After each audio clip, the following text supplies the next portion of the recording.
What's up everyone? I'm Chrissy and this is Homebound Kitchen and this is the first of our desk series. So today we're going to break down, are you grocery shopping correctly? Wait a second. Is there really a wrong way to grocery shop? Well, if you're on a budget, there sure is. So let's break it down. Alright, so among my friends and family, I am infamously known as the girl who only spends $50 a week at the grocery store to feed me and my husband. So I get a lot of questions all the time on how I'm able to do that, and I'm often met with a lot of excuses. Oh, we can't do that because we don't shop at that grocery store, we don't do couponing, oh, well, you must not eat well, all sorts of different excuses. So I'm gonna break it down, and the first thing is to know how to grocery shop most efficiently. All right, so my first tip is a twofer. So the first part of it is to make a grocery list, and number two is to use your calculator while you're walking around the store.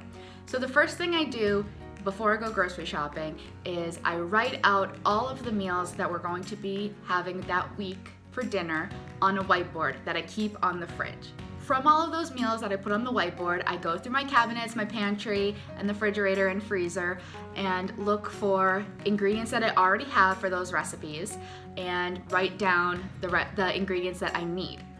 So all of the ingredients that I need to make dinner that night are considered my A list. I'll also have a backup B list of items that maybe I want but don't need, or ingredients that are, upgrades. So if I have a salad and I already have, cucumbers, tomatoes, onions, peppers, all sorts of stuff, but I really wanted goat cheese on my salad, I'll put that on my B list, and if I'm able to afford it, if it's in the budget, then I can go back after I got everything on my A list and get my goat cheese. All right, so the second tip is to walk around the store with your calculator. I know it sounds tedious, it sounds boring and annoying, but it really does help you stick to your budget. So when I say use your calculator, I mean if you're getting something that's $2.99, mark it as $3. I always round up. I'm also probably the only millennial that still weighs their produce. So I will go and get my bananas and put them on the scale and do the math in my head and see how much it's gonna cost, and then I round up.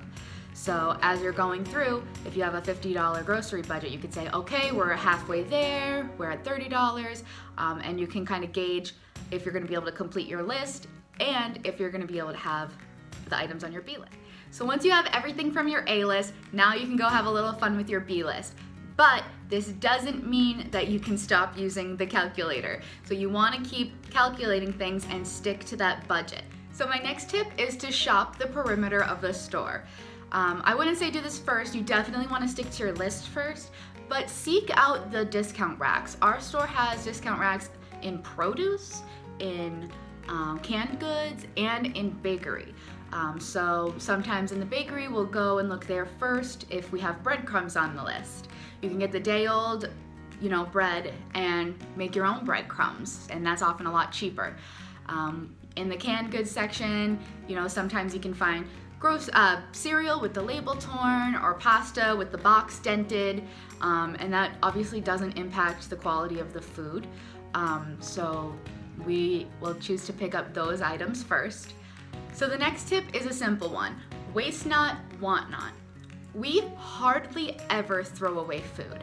Now, I'm not saying that we eat food that's gone bad or anything crazy like that. I'm just saying because we plan out all of our meals, we know exactly what ingredients we need, we don't get anything extra, therefore we don't throw out food.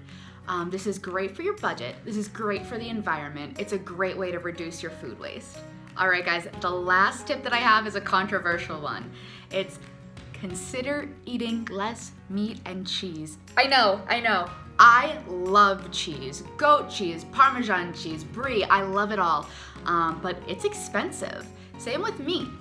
So if you can find ways to incorporate more veggies into your diet, it's not only good for you, it is good for your budget. So I absolutely love to research different recipes going on Food Network and Pinterest and yada yada. So in doing so, I've noticed that the American diet is really heavy in meat and cheese.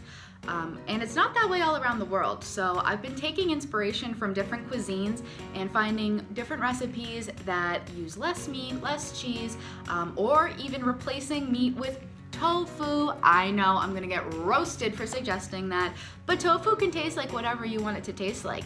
And I get it for $1 a pound at the grocery store. That really helps us stick to our budget. There are so many simple swaps that you can do that will help you stick to your budget. For example, instead of buying a $3.99 bag of chips, you can buy a $1.99 box of popcorn that you pop yourself. Instead of getting tomatoes on the vine, you can get Roma tomatoes, which are usually cheaper. And the big thing is to use every ingredient to the fullest. So say you buy a rotisserie chicken at the store for dinner. Definitely use all of that. Use the bones to make stock, use the chicken, that you're gonna eat for dinner tonight, the leftovers for another recipe. You wanna make sure nothing goes to waste. Even when I'm chopping up vegetables, if I get a big bag of carrots, I'll save the carrot peels and the stems in a bag in the freezer, and the next time I go to make a veggie stock, I have all of those little trimmings. And that is a great way to get every penny out of the food you buy. Thank you guys so much for watching the first of the Homebound Kitchen Desk series. I'm hoping to do a couple more of these as we go forward. What did you think? Did you like it? Was it helpful? And most importantly, what are your swaps? Tell me ideas and maybe I can feature them on the next video. I would love to hear what you guys are coming up with. So remember to get creative, stick to your budget, and most of all, make it delicious. I'll talk to you guys soon.